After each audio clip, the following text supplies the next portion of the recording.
자막이 필요하신 분은 화면을 참고해주세요. 호미가 아마존에서 정말 인기. 여러분들의 구독과 좋아요는 큰 도움이 됩니다. 안녕하십니까 여러분, 윤명혁입니다. 면역력은 우리 시대에 코로나 이후 최고의 건강 키워드로 떠오르고 있습니다. 면역력이 좋아지려면 당연히 장 건강이 좋아져야 하는데요. 요즘 시대 색상화로는 절대 장 건강을 유지하기 쉽지가 않습니다. 맵고 짜고 하물며 달기까지 한 요즘 음식의 트렌드를 따라가다 보니까요, 현대인이 장 건강을 해치기 쉽다는 거죠. 또한 신진대사와 피부 미용에도 영향을 주기 때문에 장 건강의 중요성이 강조되는 시대에 살아가고 있는 것입니다. 그렇다면 우리가 장 건강을 위해서 무엇을 먹어야 하느냐가 문제인데요. 아몬드가 최고라고 합니다. 실제로 캘리포니아 아몬드 협회 후원을 받아 진행된 여러 연구 결과에 따르면요, 아몬드를 간식으로 꾸준히 먹을 경우 건강한 장내 미생물의 환경 조성에 도움을 줄 수 있다는 점을 입증했다고 합니다.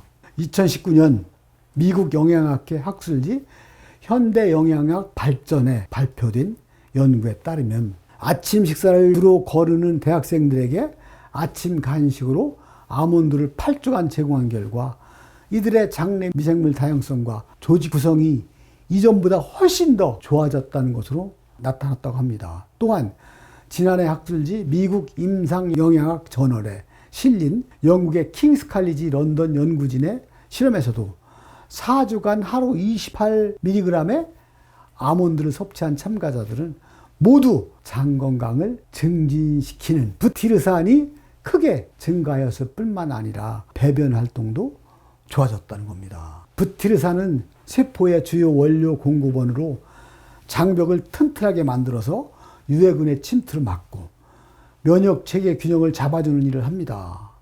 이 연구를 이끌어온 빈 웰렌 교수는요, 아몬드의 섭취가 장내 미생물의 대사작용에 도움을 주기 때문에 전반적으로 장 건강에 도움을 주고 그런 긍정적인 영향을 미칠 수 있었다고 말했습니다. 이 연구에서 언급된 부티르산은 장내 미생물이 식이섬유를 분해할 때 생성되는 산물인데요.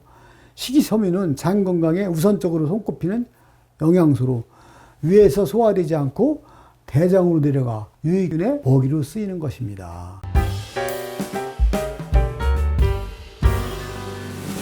아몬드에는 이러한 식이섬유가 풍부한 식품이기 때문에 하루 권장량인 30g인 24말 정도만 드셔도 충분하다는 결론이 나옵니다. 장이 건강하려면 식이섬유는 물론 항산화 물질이나 불포화 지방산도 필요한데요. 아몬드 30g 속에는요, 하루 비타민 E의 권장량의 67%가 들어있고 폴리페놀과 같은 항산화 물질도 풍부하게 들어있어서 장내 염증을 막아주는 일을 합니다. 불포화 지방산 역시 아몬드 30g당 15g이나 들어있고 단백질, 마그네슘, 칼륨 등 15가지 필수 영양소가 들어있는 최고의 식품이라고 할 수 있습니다.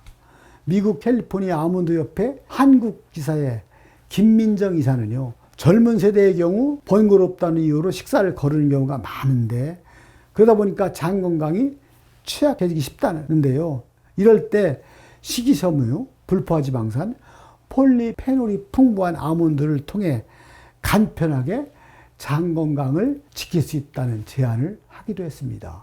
그렇다면 아몬드를 어떻게 먹는 것이 좋을까요? 우선 아몬드는요, 간식으로 먹는 게 좋은데요. 식간에 간식으로 먹게 되면 배고픔도 해소되고 소화 흡수도 잘 되면서 아몬드 섭취 효과를 극대화할 수 있다는 것입니다. 비타민 C와 함께 드시려면 오렌지 주스와 궁합이 잘 맞는다고 하니까 참고하시기 바랍니다. 특히 나이 드신 분들의 경우 우유가 소화 등의 문제가 있기 때문에 우유 대신 아몬드 우유를 드시면 좋다는 제안을 드립니다. 아몬드 우유입니다. 장 건강과 면역을 지키고 혈관 건강에도 좋은 아몬드, 오늘부터 간식으로 한번 드셔보세요. 감사합니다. 수고하셨습니다. 편안한 밤 보내세요.